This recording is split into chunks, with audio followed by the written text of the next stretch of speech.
International Women's Day na lakpada Manipur thokliba nuaitaba thaudoksing asi loishinkhiduna tangdu leitaba lamdam ama oirasanu haina MAHUD Minister Yumnam Khemchand yaipha paojel pirakli.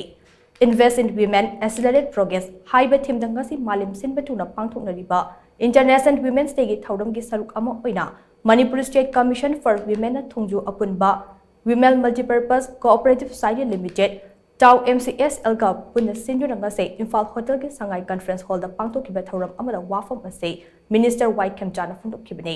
Manipur State Commission for Women ki Chairperson Salam Alka, Manipur State Rural Livelihood Mission ki Mission Director and Bandana, Tau MCSL ki President and Bimola Amade, Aday masak naiba miyoi kayana thauram ki maru aiba mithunglan sing oina saruk yaduna pangthokliba thauram aduda Minister Khemchand hai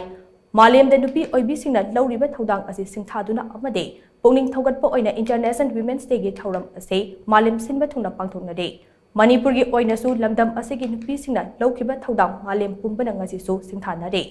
Adungai Manipur da thokhiba nupi landa lamdam ase gi nupi singna British lenga ki mayokta hawkhiba lan amade nupi singe senmilon laihannaba malem da amata ngairaba nupi khaktagi oiba ima kaithel lingkhe. Masida natana hojik thokliba irang asida leiba kaiba yaroi haiduna nupi singna achoba thaudang lawre. Pumdamak asigi yenglaga malim gi nupi gi numitna lakpada Manipur hojik thokliba irang asigi warishin ama purakpada su Manipur gi nupi singna achoba thaudang nobiyo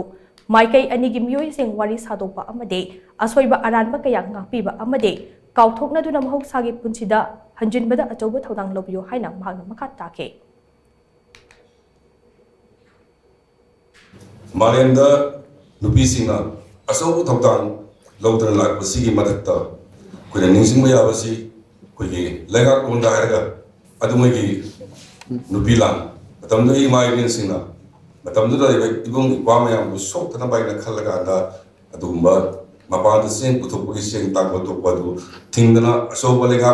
hongtukpa ng ibay imay rin sing tubo kuya ningsing mungtuyi prithibida amata leitaba ima kaitiyari na kuya ima singna pisalong sa tawsaraga masagi kaitiyan ri senilon sa ayang bagi dumba soba kanoma mami maka samaj ka taal lehi aduna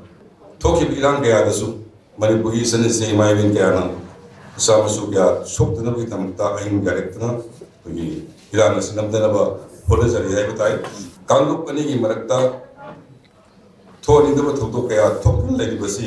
oi karan ngendara gasu mapung kana wari sana dana koi amana amabu kauthok na ba ngakthok na ba ngambagi thongna bu ima imen isi se puna manna mai bu hukna hukbi da kanda Manipur shanti pro na ba hodna minasi